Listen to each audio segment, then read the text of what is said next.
I have to spent my say whole that life this telling people. podcast would rank as the most idiotic conversation I've heard from Nick and Trevor. Two guys that don't have kids giving us bullshit theory.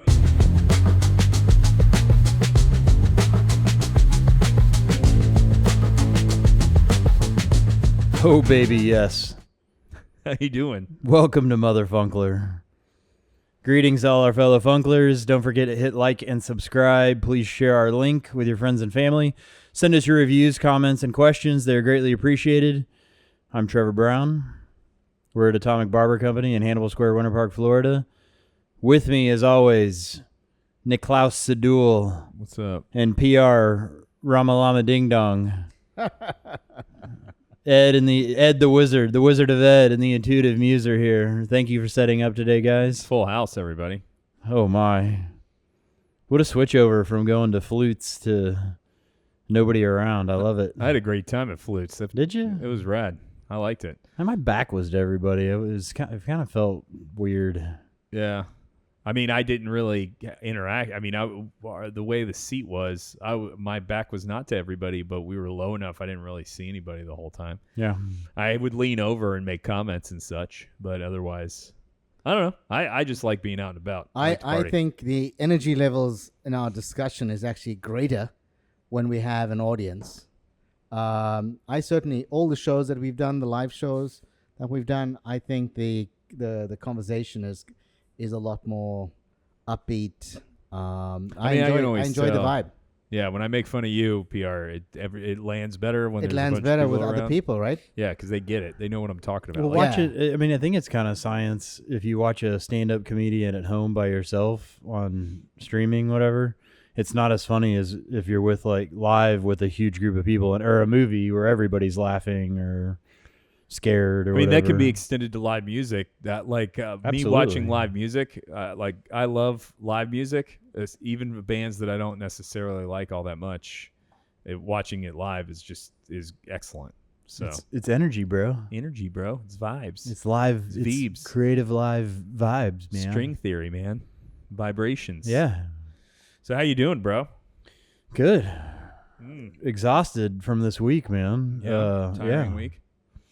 Working out really hard. Had a really good workout week. No injuries, no strains. Was going full force. Diet's on point. Yeah. Listening to Trevor's week makes me want to take a shot. You guys ready? Yeah, go for it. Cheers. Cheers. You Cheers, got one there, everyone. PR. Cheers. Cheers. I've been thinking about my week, and the last couple weeks I want to bounce a thought off of you guys. Double dribble, baby. Let's go. I can't remember what I was watching.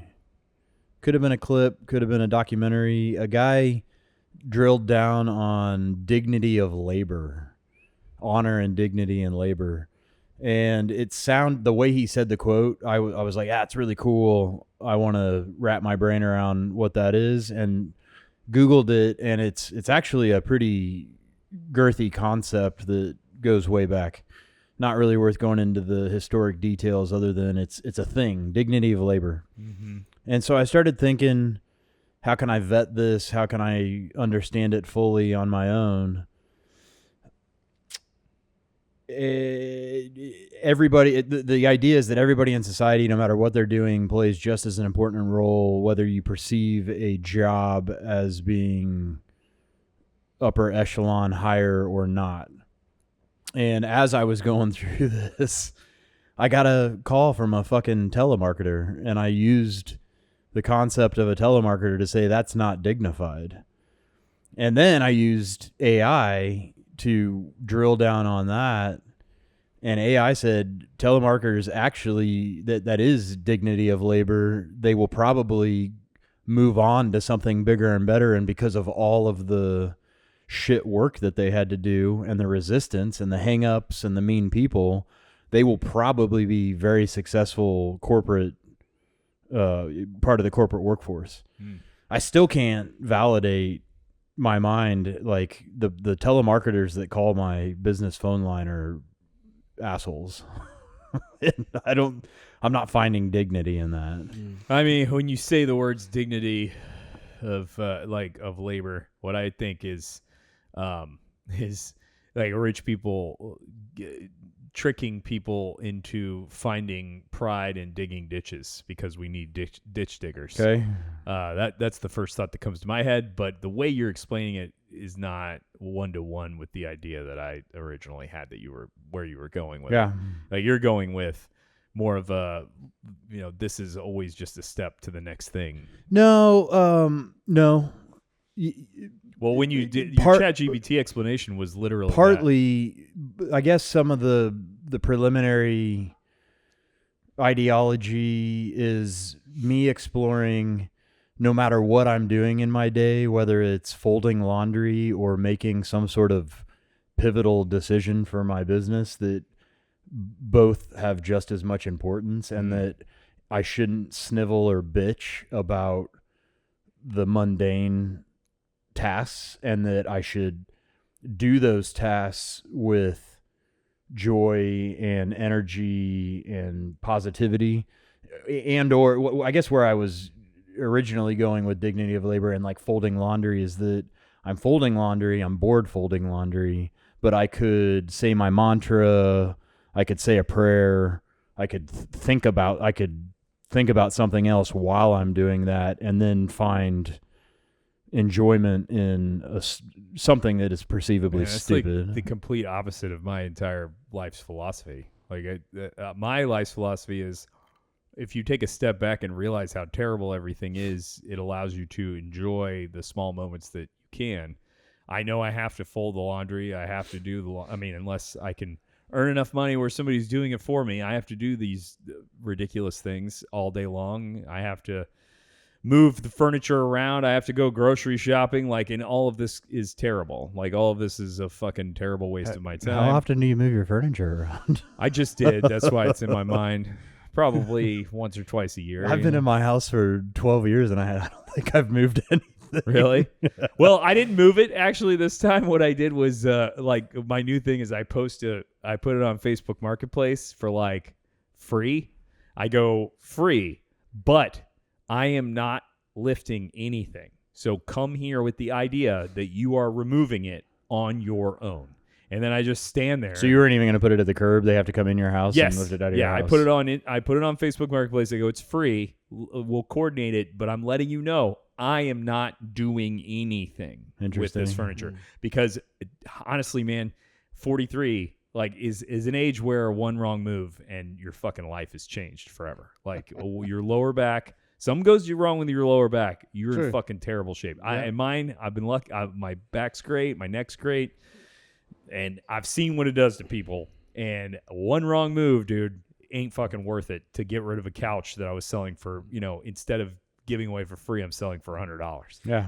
When you talk about dignity of labor, I was thinking of, so we've been fooled into believing that the kind of work that is the most prestigious requires a graduate degree. So we've been fooled to believe that you need to go to college. Well, look, all of us here have been to college. So you say bullshit, but in reality, we've all bought into the idea. No, this is the same shit I was just talking about. What you're doing is the anti that. You're doing what there is the fucking word out there now. They don't want people fucking educated. So they're saying, oh, go, learn a trade and shit. They don't want you to understand the ins and outs of the fucking larger universe. Well, no, I'm saying that we should respect the work that people are doing, irrespective of whether you went to college or didn't go to college. I think there's that's why I saw you going with the dignity of labor, because I was going to ask you the question. You pivoted. You went from being somebody. So Nick and I have been to college, like you have, Trevor, but we've stayed within kind of a role that typically requires you to be a graduate. You, on the other hand, have made a conscious decision, and you were in the tech industry. Yeah. And then you decided to go to barber school and basically give up the graduate college degree that you had and did something else. Now, do you see that as being of any less dignified than the work that you did requiring you to be a college graduate. So I have a problem already with your analogy. The reason why is, although like to be a lawyer, I have to hold that degree in the state of Florida. When you say you needed a prerequisite, you don't need a legal there is no rule that says you have to have a certain level in order to do what you do. Same with him, with Trevor. And his education, I'm sure, has helped him as he's grown this company from the bottom up. So, in a magical way, everything that I learned up to the barbershop juncture, and even past that, has been applied to my newish venture. So like, as I was going through the motions of opening up, I was like, holy shit, I'm building the website, I'm doing the graphics, I'm doing the social media, I'm doing all the tech networking inside, speakers, phones, computers. Right.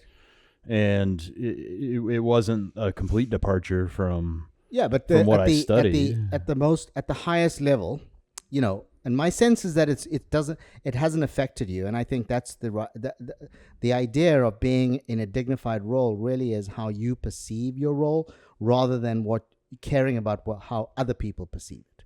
So in reality, when you introduce yourself, when you go out to an event, we go out to various community events, what do, Trevor? You're a barber. You're not the tech guy, right? At the barber, you own a barber shop. It's the mask that I want to present. Yeah, I want to humble. And I think that, and people respect that,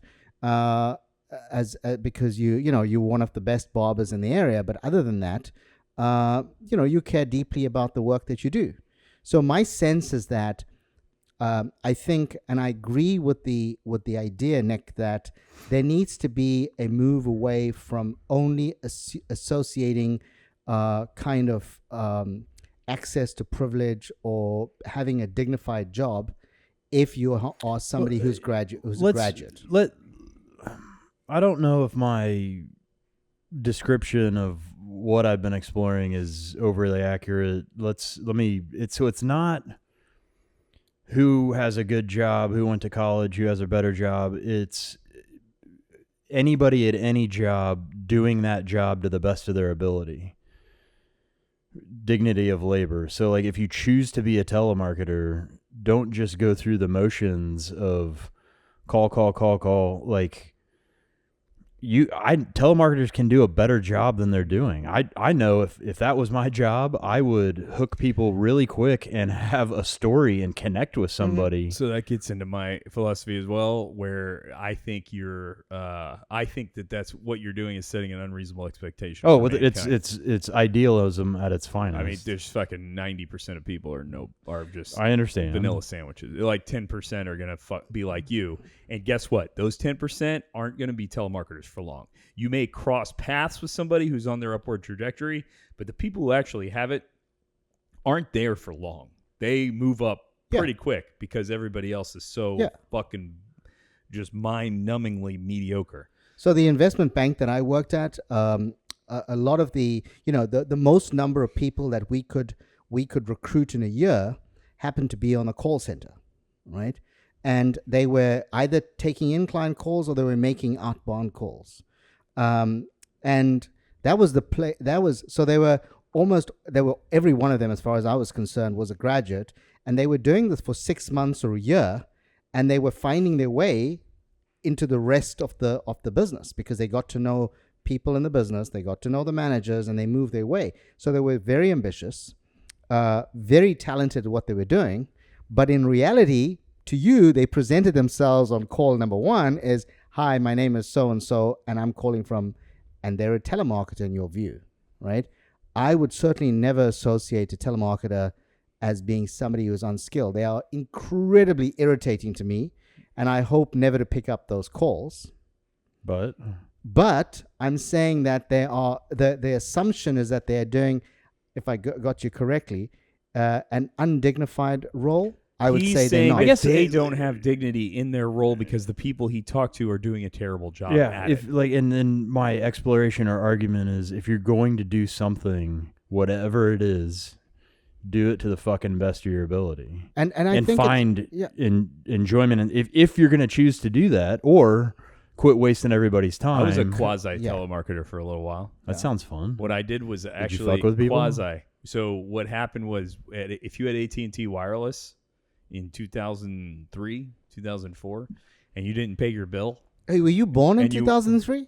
No. A little before. Child labor, But no, so in 2003, 2004, if you had AT&T wireless and you didn't pay your bill and you reached to call your girlfriend or something, you got me when your phone got disconnected. So it would literally call in. They think they're calling their girlfriend and they're ordering pizza. And I'm like, good afternoon. Welcome to AT&T Wireless. We see you have a back bill and we can't complete your call. Do you want to make a payment right now? And then they just go off on you. That sounds just horribly great. And I took the 12 to 4, the midnight to 4 a.m. shift. Even better. Because it paid twice as much. And I didn't give a back then I didn't need to sleep. I was when I was younger, I was a machine. So I could just go to work. I could do that 12 to 4. I could party from 8 to midnight in the UCF area, go to work from 12 to 4, go home, go to sleep for 2 hours, and then go to school all day long. And it was eventually I didn't get fired. I kind of got hey, maybe this isn't for you, because I would just totally tear these people apart on the phone. Where I'm like, so what are you doing right now, man? So you had dignity in your labor. Yeah, I know. They'd be like, what the fuck? What is going on? I'm ordering pizza and I can't. I go, oh, you're ordering pizza? Where are you ordering it from? Pizza Hut. How many people you got in your family? I understand, sir. How many? 6. Oh, so pizza, $115? Well, that on your debit card, you should just give to me, and then you can complete your call, is what we could do right now. And it got to the point where they brought me in and they go, you can't do this. There's no rule in the rule book if you're not calling them names or cussing them out, but you can't just demean people all day long. I go, I have a really high pay rate. They pay when I'm on the fucking phone with them. But ultimately, they were like, yeah, this isn't really for you. Yeah, you were a nasty son of a bitch from a young age. I'm still a nasty son of a God. bitch. That's right. If I'm trying to buy a pizza at 3 a.m, I mean, seriously, the last person I on the phone say to me, "You're spending $150 on pizza. Why don't you pay your cell phone bill?" That's genius. That's fucking God. great. Yeah, people would pay because they'd be like, and I go, hey, here's the deal, bro. How about this? I'll knock 10% off the bill if you pay it right now. Just that's $12 off a $120 bill. Yeah, let's roll. And you can get a 2 liter. You can get a couple of 2 liters. Yeah, dude, go get some more Coca-Cola. Drink yourself till you need a fucking diabetes pump, for all I care. But if you need your phone, you need to fucking pay me right now, or go to one of our competitors, get a new phone. I do think though that whatever work you're doing, and I do agree. I take the folding of laundry down to fine art. I do take packing the dishwasher. I think I've mentioned it in a previous podcast. Whatever mundane piece of work I've got to do, I try to make sure that I'm enjoying it and I'm doing it well. And I also think that I respect people, whatever they do. So the guy that's blowing out here, every morning. Common area maintenance man. Yeah. Somebody's got to do it. It's 95 degrees at, 9 o'clock in the morning. Let me tell you, though, he's not doing he's not working to the best of his ability. Yeah, but my role Trevor there. found 6 leaves over there, bro. My role there, There's though, fucking is plastic wrappers everywhere. My role there, though, my point is, you can't fucking exist and actually get along with the expectation that the guy blowing the fucking sidewalks is gonna do a good job. Yeah. Every once in a while, you'll find one of these people that you're talking about that's proud of what they do, and they will move up so fast that they barely cross paths with you. If somebody has found themselves to be in their early 40s and they're blowing the fucking leaves at 5 o'clock in the morning, this is somebody who's made the choice to enjoy and take what they can get out of life from other shit, not blowing the fucking leaves. They're not going to do a good job. Yeah, but also I think it's in order for us to be able to enjoy our day, so that's you and I, and Nick, in order for us to be able to have peace of mind, if we are looking for the guy's 6 leaves that he didn't blow, then it's it's on us. I have a different theory. That's on us. What I say is you pay them more. You give these motherfuckers enough money where they're scared to lose their job of fucking blowing leaves. And now they blow all the fucking leaves away. You pay teachers enough goddamn money that they're scared of losing their jobs so they don't do stupid shit while they're in the classroom. And they fucking do a good job. Hey, listen. Cops. You pay cops a shitload of money because then they're not going to fucking beat up people. Yeah, I get the idea of paying people a certain amount. But the reality is that just on the leaf blowing thing is I watch the guys that come and do the leaves You're in obsessed my with garden. blowing, huh? No, I'm just saying the guys that are doing the blowing in my garden, right? Would you say blowjobs are your specialty? Or do you have a keen eye for blowjobs? No. This is a leaf blowing exercise. But the idea that when you complete the front garden, right, and then the guy does, and I'm watching him. Garden. All right, come on, dude. America is where you live. Yes. A yard's a yard. It's not a garden. But for me, it's a garden. So he's finished the front. And now he's doing the garden back. is somewhere where you grow like plants and fucking tomatoes here. Speaking of, I heard somebody say croissant the other day. And you just thought of croissant. That is so bad. No, it's even worse. So like I say croissant, PR says croissant. Croissant. I heard a hillbilly say croissant. I'm gonna go to Paris, France, and get me a croissant. I think that's better than croissant. Don't fall over yourself now, Nick. Don't fall. But yeah, I think that these jobs, there are certain people that get joy and relaxation. And our guy, the maintenance guy, he's pretty chill. He's completely chill. There's nothing that's stressing him out, right? I think he's a few fries short of a Happy Meal, man. Yeah, but that's why he's doing what he's doing. That's his yeah. job. Unfortunately, But he doesn't not look. He doesn't look happy doing bro. what he's we doing. need fucking leaf blowers. Exactly, and that's why I say. No, I'm saying he says he's a but few. You say unfortunately, not everybody's gonna be fucking smart. No, I'm not saying that. I'm using the word unfortunate in the sense that he is referring to the guy being a few short. The reality is that he's a few fries short of a Happy Meal. He may be totally full of pride in what he does and that's for a why I living, say and he's not good at it. He's not smiling like he's full of pride. I think he's good. I think he's good at what he does. I have to beg to differ with Trevor that it is as good as it can. Remember that we have trees all over this place, right? No sooner do you actually finish blowing. This is fun though when you look outside right now. It's raining because the chicken place is fucking full of all these weirdos, and it is just starting to pour down rain. Look at that guy with the fucking mustache right there. That's a weird looking dude. You see him with the set? I like his shirt. You know what? He's looking into this place, and he's looking at a guy with a microphone on a Sunday afternoon with sunglasses in a barbershop, saying, "Look at that weird guy." No, he's not. He's looking at me. He's like, "Look at that. That's right? a bad motherfucker right there." That's what he's saying. Yeah. So remember that. It's all I am context. a bad motherfucker. That's right. Yeah, but I do agree with the idea of being whatever you do it with much joy and. Respect those that are doing whatever work they do. I mean, respecting the fucking needs of the community and those around you is something important. I see these people with their fucking kid up here. I mean, I have a topic. Fucking breeders, dude. People with kids. God damn, they suck so bad. Did I tell you guys about the airplane? My trip? No, fill us in. So I went to Denver a week ago to see Cake at Red Rocks. It was fucking rad. And first class. First of all, kids shouldn't be allowed in first class. If you're under 12, should be allowed. My kids always flew first class, and they were 9 months old. It's fucking terrible for everybody else. You're the problem. That's not the solution. That's the equivalent of taking your kid to a bar. It's the way we fly. You're the problem, not the solution. No, it's the way we fly. When you've made the choice to have these fucking kids, you need to understand other people. No, you are the problem. No, I'm not the problem. No, the problem is that you don't want to fly with kids. If you want to, then find a plane that doesn't have kids flying on them. They don't exist.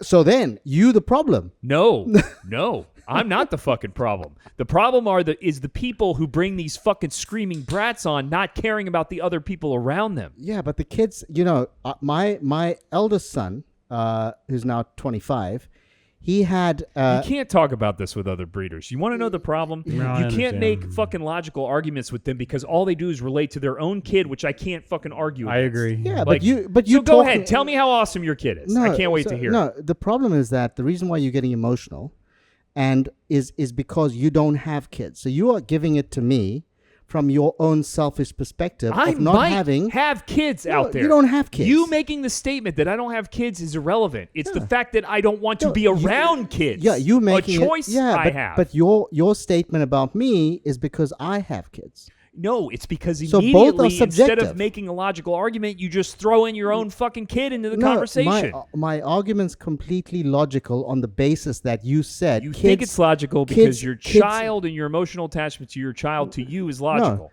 No, look, I am very emotionally invested with my kids. Obviously, right? That's my but point.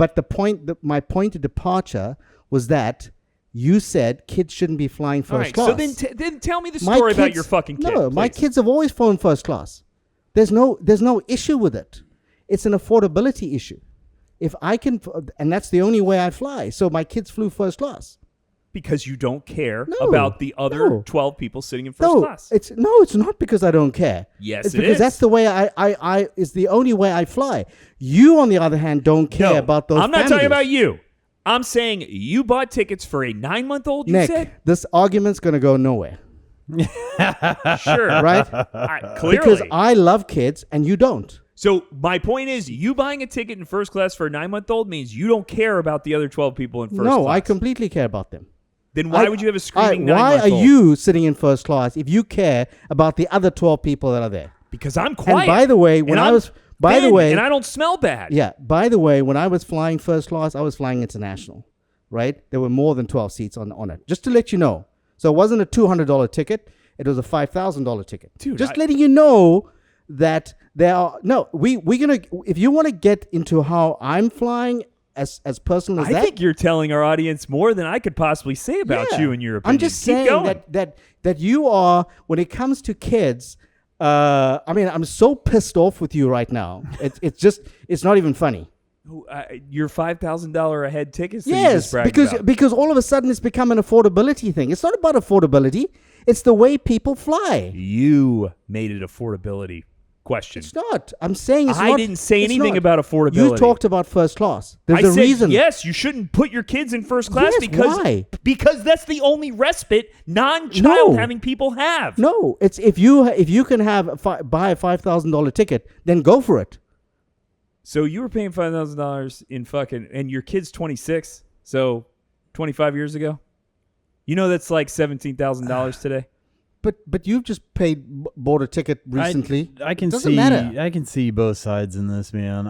It really tweaks my melon when adults take their kids to bars. Yeah, that is an adults only. That's section. where I was about to go. That is an adults as I only was sitting section. I at agree with Prado, that. I'm proposing this because I also think that, as Nick applied respite, the first class, there should be a sacred space for people that don't want to have noises and smells, and whether that's created or exists, that should be an option for some people. Well, then the airline should decide to Correct. have an adults only. Right. Right? Like you have a cruise line that's adults only, or Yes. resort that's adults only, right? So, if you go on an airline, there isn't that rule. So then there's no moaning Well, about why are those parents. There should be a line of demarcation, because I do not like being in and around kids. I also don't like being around fat people on a plane. It's like somebody that brings on a whole load of food, hogs the armrest. They smell. Yeah. They do ay caramba They're in the fucking they toilet. breathe heavy. Yeah, it's just The not. coughing and the sneezing. Look, then you must fly private. If you have an I'm- issue, I'm working on it, Yeah. baby. I mean, Yeah. me too. I mean, I can't afford $5,000 for a Then 9-month-old, just but go I'm getting there. Yeah, but just go and hopefully. get that, because in reality, when we are flying or when we are in a shared space, you can't actually. When I come to the barbershop, sometimes you do have a fat guy sitting on a chair. So There's nothing I can do. I do want to Right. know, Right? PR. Were you so? But I'm judgy as fuck. Are you saying that in the early 2000s you were paying $20,000 for your family to fly international every time? Absolutely. $20,000 each time. Why are you shocked? I just didn't know it was that expensive. I haven't even told you what I pay for hotels. But Jesus. you know what I'm saying is guess that not. Why don't you tell us? It's got nothing to You've do. got the microphone. I Tell always. If it has nothing to do with it, why did you say it? No, I'm saying that it is always people that have their kids want to travel in the way they're used to traveling. When people came to my house on a Sunday, and I've talked about it, right? They played cricket with my kids out in the garden. If they sat at the table, my kids were at the dinner table, right? That's how we have always done stuff as a family. I know there were people on that flight, right? There was a business guy with me. His name was Andrew Lodge. And if he ever listens to this, will tell you that when he got on the flight and he saw me in the lounge, it was the British Airways lounge, he said, "Oh my God, I hope I'm not sitting with PR and his kids on this flight," right? And when he got off the flight in London, he came up to us and says, "Your boys were so well behaved. I was so relieved." And I said, "What do you mean, Andrew?" And he says, "Well, I thought because he was landing in London and he was going to go straight to the office. And he was hoping that he doesn't have 2 crying kids the whole way," which they were not. They did not do that. See what right? I'm saying? No, this is I'm why saying, you can't no, have a what discussion I'm saying like is this this. about non-breeders. No, what I'm saying, no, it's not about that. I think it is, or you wouldn't have just gone on this fucking 10-minute tangent about how great your kids are. No, it's completely irrelevant to my point. No, you taking a certain point. Can I just finish my summary of the event? Keep telling us how awesome your kids were at 9 months. It wasn't about keep going. that. That is all you talked about for the last 5 minutes. No. Continue. Yeah, the summary of it is that the decision for me to fly with my kids first class was mine. He was flying on a first class ticket as well. Right? We were completely, in that instance, completely disconnected. Now, what would he prefer, or as you would like, is for me to get on and fly at the back of the plane. That's what you would want me to do. I've never done it. Yes. And I never will. I think it's not for you to get on and fly in the back of the plane. It's for the airline to say, if your kid is under 14 years of age, they could do that. Get in the fucking back of the plane. They could do that. They can't do it because of the fucking nature of our it's culture an idiotic today. rule to make because you want people flying at the... They're afraid of getting terrible press. No, you want people that have canceled. got money. That's your determinant for whether they're going to fly at the back of the front. It's how much money have you got. It's a simple rule. Buy the ticket, then you can fly at the front. There's a lot of people that would feel they're very successful that are sitting at the back. So anyway, the story I was going to say is it's a family of 4 terrible human beings that I had to ride all the way from here to Denver with, and the kids it was like they were encouraging them to scream and jump and fucking throw shit. This is in fucking first class the whole time. Then they... fucking standing there, and the same 4 family of stupid cocksuckers walk right past me on the same fucking flight back. And I know they didn't pay for their fucking ticket, PR. They had stupid fucking miles or some shit because they walk in with the 1K members after first class and then sit in fucking first class with us. That doesn't matter though, right?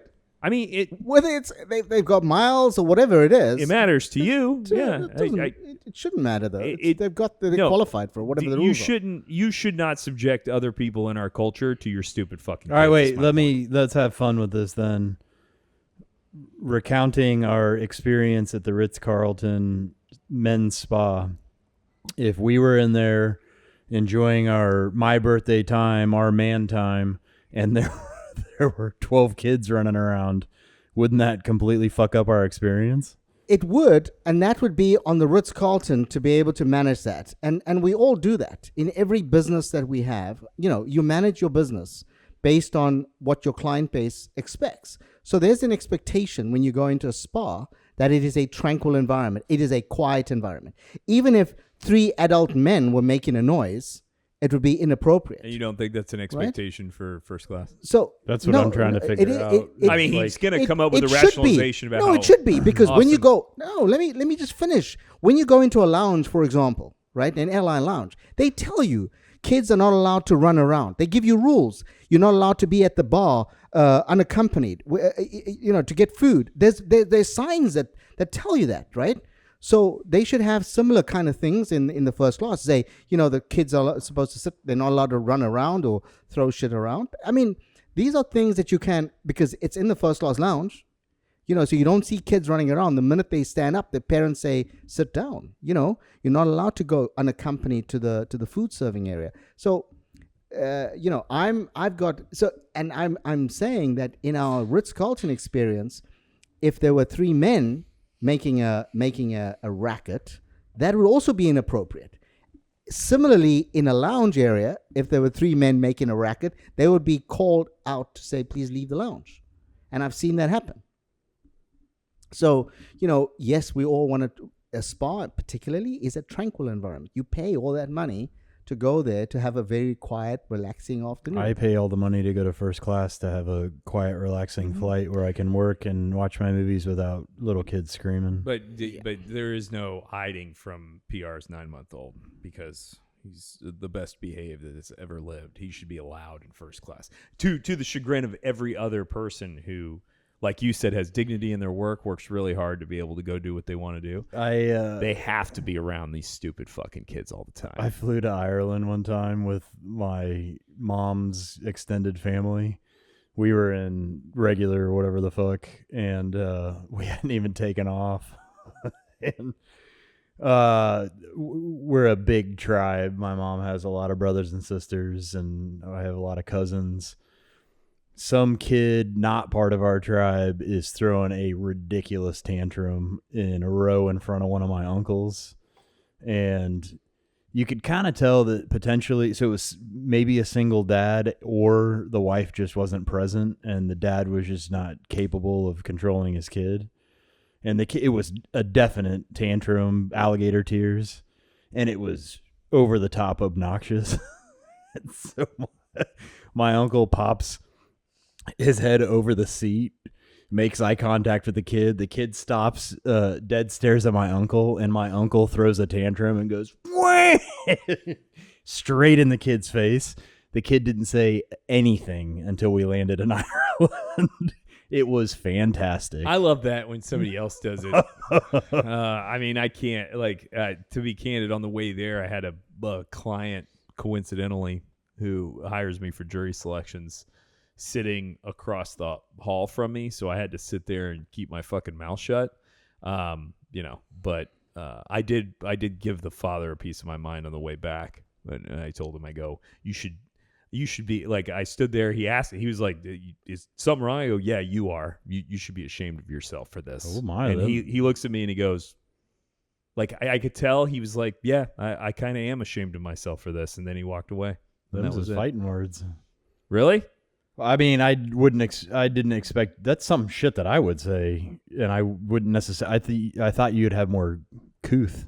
Well, the way there, I didn't say anything because, like I said, it was a guy who potentially, like, means a lot of money to my jury selection business, just coincidentally, and I don't know if he recognized me. I think he did, and we just kind of kept it apart and just mutually bent over and took the anal rape of the fucking stupid children screaming throughout the entire trip. But on the way back, when I saw them, like, I don't know, man, something kind of broke. Yeah. Like, I'm sitting there and I'm like, this can't be real. And as we're walking out and shit, I'm standing there getting Linda's bag down, and that's when he looks at me and I just go, and he goes, "Is something wrong?" I go, "Yeah, dude, you should be ashamed of yourself for this." And he just kind of looks at me like, and just walked away. I was like, yeah, I think he is ashamed of himself, and he should be. He should be fucking utterly ashamed of himself. That is the problem. It's the lack of situational awareness, not caring about anybody else, not having a sense of community is the fucking problem. Well, digging down a level deeper on this, and a lot of the thoughts that I've had on having kids or not having kids, then studying parents, I definitely think the root is how the parents raise the kid. I know that there's the theoretical, like, you just get a shit kid, it's a crapshoot, but I really do think the influence that a parent has on the child's upbringing and manners is exponential. I mean, and that's what I think was going on here. I think the fucking wife lets these kids be fucking maniacs, and he lacks the fucking, if the kids are out of control, testicular fortitude to fucking do anything about it. And I'm not even talking about, like, corporal punishment. It's listening to the kid, giving the kid energy in serious ways instead of, I think when they cry, tantrum, lash out, it's because that's the only way that they understand that they're going to gain attention from adults, and kids need attention. And then from there, it gets really shitty as kids get older. They've learned the only way that they can get attention from their parents, then apply that to really bad scenarios. I don't know about that. I do think 90%. Wow, really?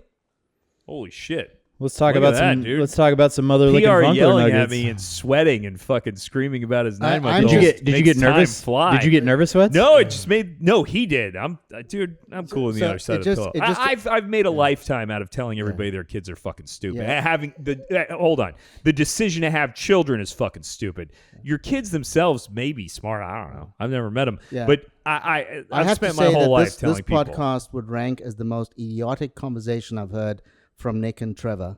Two guys that don't have kids giving us bullshit theory. Don't you think maybe that it's just Complete you blinded and by absolute- emotion and not being able to have a fucking legit conversation about the needs of others? No. No? I think that your extreme view on kids is the most idiotic, because you're relatively smart guy. Mm-hmm. Relatively. Thank you. But when it comes down to kids, your complete and absolute block of other people that have kids is pretty phenomenal in my view, and it does strike a chord with me, and it has introduced a level of disrespect when it comes to you and kids. Trevor is talking BS just to have a podcast. Wow. And so, I'll let him go with that. You let me get away with I it. let him get away with it because he's musing you.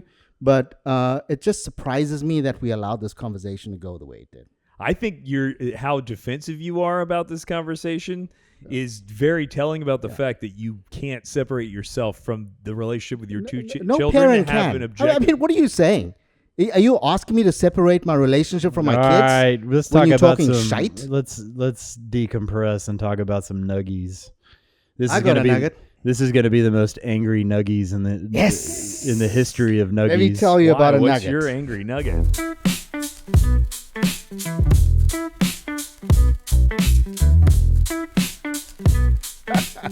No, I'm saying My nugget. We're not What's really your angry transitioning. nugget? We're not transitioning from your argument to nuggets in a streamlined way. I thought you were setting up that he was no, very it's angry. just going to be place awkward of to talk business. about happiness after that So I can argument. tell you, I have one of the best nuggets I've. So you know that I love a Nice recovery. A chirashi. I love a chirashi bowl. What is a chirashi? What is a bowl? You guys, chirashi bowl? yeah, I've sent you a picture of a chirashi, Nick. It's a rice bowl, Japanese. It's Just a rice now bowl. while we were here? No, about a month ago. The one I think I had at Cadence, I think it was. Okay. So Okay. it's a rice bowl with sashimi on it, right? And my eating habits are 90% is how beautiful it's got to look. If it looks good, then I'm gonna probably enjoy it. So Soseki. I mean, have- Cadence is so fucking good. Soseki have now started a to-go chirashi. So Soseki typically do only this, kind of set menu, like 15-course menu. Soseki's in Baldwin Park. No, Soseki is right here in Winter Park. It's kind of got, 2 Michelin Fairbanks. stars now. Yeah, it's the one. Yeah, it's one of the few that I don't know if it has to, but it's on the upper end. Yeah. It's I just for the record, every time I hear somebody say Michelin star, my brain removes the actual word Michelin and fills it in with a big fart sound. It is because it's got that big fat white thingy. Oh no, No, Is it's it because just- everybody's got a fucking Michelin star, and I don't. It's like dude. The No, star. There's no. only like a couple of Yeah, stars. I went You're to talking about three. the Bib Gourmand. I went to 3 Michelin star restaurants last week. The Bib Gourmand is literally just a list of places that are worth it to go to. The stars, there's not that many. Yeah, they're not like, many. There really isn't. Orlando probably didn't have, and now in the last 3 years got a few. Yeah, but still it's not a lot. There's not a lot. No, but so anyway, Soseki. I've never gone to one because it's got a 15 course. You have to have this, set menu. But on Wednesday last week, they started. Soseki is a lot of food. Yeah, they started a chirashi box. So I follow them on social media. It's $45. That's reasonable. Yes, I That's think reasonable. that's incredible. And let me tell you. So anyway, I ordered it. They only do it Wednesday, Thursday, Friday, Saturday, Sunday, and you got to book it well in advance. They only do 10 boxes an afternoon, and you have to pick it up at 5:00. Anyway, so I booked it for Thursday last week, and man, was I impressed. So there's a little line of people waiting at 5:00. Very easy parking at the back. You can't actually see all of that from the parking is way better than you It's think. way better, right? Like, You're driving on I a will really tell you busy that. Fairbanks. Like, you look at it. I remember thinking it was. I don't want to go back there. I Ubered there because I was so worried about the parking, and then I'm in the parking lot, and it was like wide open. What is this? Yeah, so it was very, very, and when you get in, it's beautiful inside. Beautiful box. Anyway, I was very impressed with the presentation. Took it home, and I'll show you guys the photographs. It was just out of this world. So prior to that, I've always kind of had Kadence and Saito sushi as the two chirashi bowls that I thought were the very best.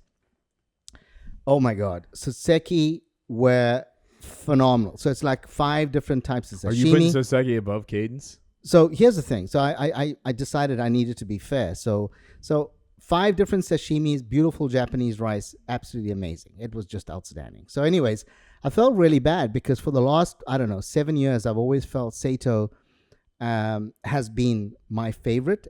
Kadence, on almost the same level. I wasn't quite sure. So last night I decided to go and have another chirashi bowl, but this time at Saito. And I have to say that Saito they do crab and they do octopus. They don't just do like the different fish, right? So if you like the addition of crab and rather than just tuna and salmon and the different types of fish, then you're probably going to like Saito. I'm still going to say that Soseki is ahead. The price difference is marginal, really. Saito is like $38 for a chirashi bowl. One's $45. One's only a to-go. Saito, you have to sit and have it at the restaurant.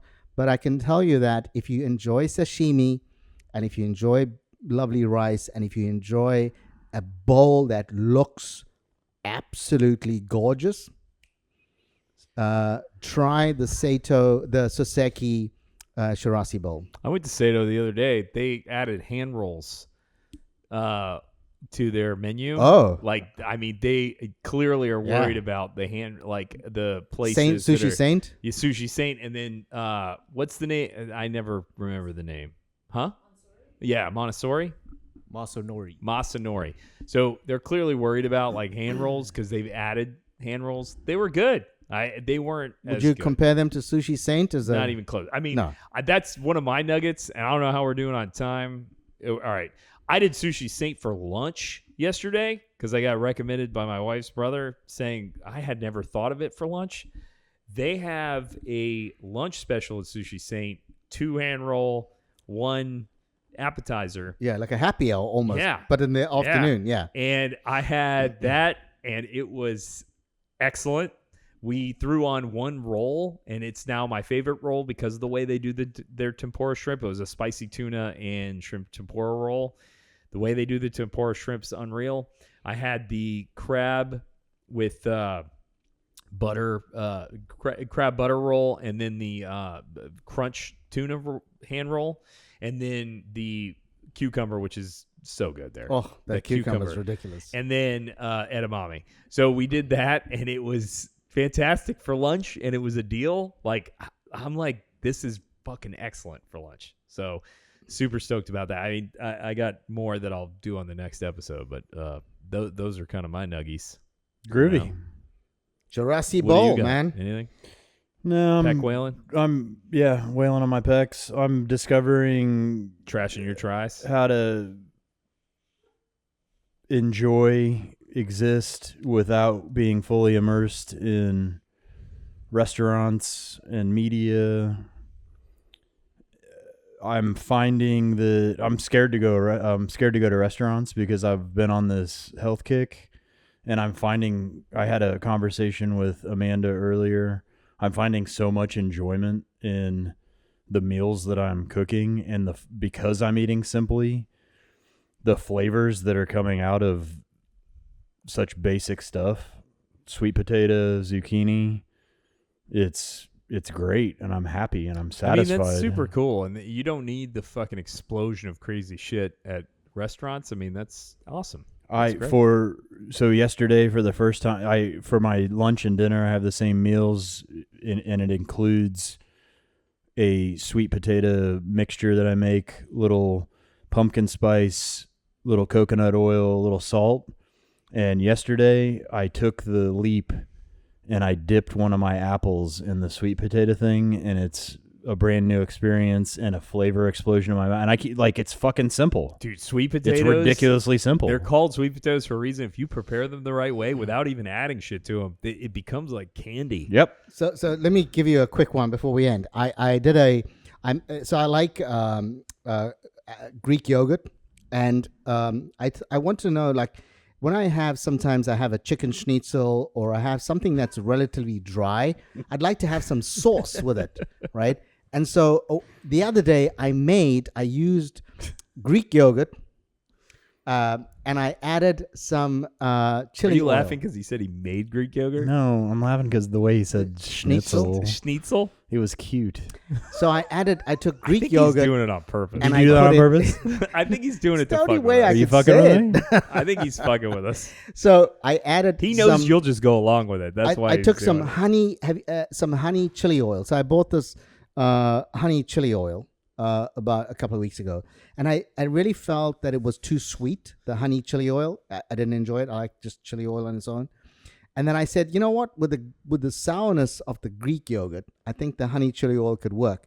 I made the best sauce. Sounds really good. For my. It does sound good. And I've been having it every day now with my relatively dry food. You know, if I make something relatively dry and I would like to put some mayonnaise, I put some of this Greek yogurt with my little mix. Oh my God. If you can get used to Greek yogurt because I grew up on mayonnaise. I fucking love mayonnaise. Greek yogurt instead. As a substitute, if you can fantastic. fucking start rocking it, it's so much better for you. Like Greek yogurt is so much fucking better for you than mayonnaise. And I love mayonnaise, but I've gotten into Greek yogurt, and you do shit like that, mix that chili, it's the good. Chili oil with the honey in it. Oh Yeah. Yeah. All right, good. Yeah. Rock All right. and roll, So let's see here. DJ Pumpernickel over here. Thank you for your heated words and the Prince comes of from the heart. Misery. Comes from a good place. Are you Sure guys it going to be does. friends after this? I don't know. We'll find it. We'll find it. I mean, we'll see. Were right. we really friends before? I don't know. No, I think I forced that. Potentially. I can't tell you. I got a lot of positive fucking vibes off of us arguing against each other on the videos for insurance coverage. Yes. I've gotten a lot of positive shit. You guys are rad. Hit like and subscribe. Send us comments, questions, and requests. And don't do anything I wouldn't do. See you in the promised land.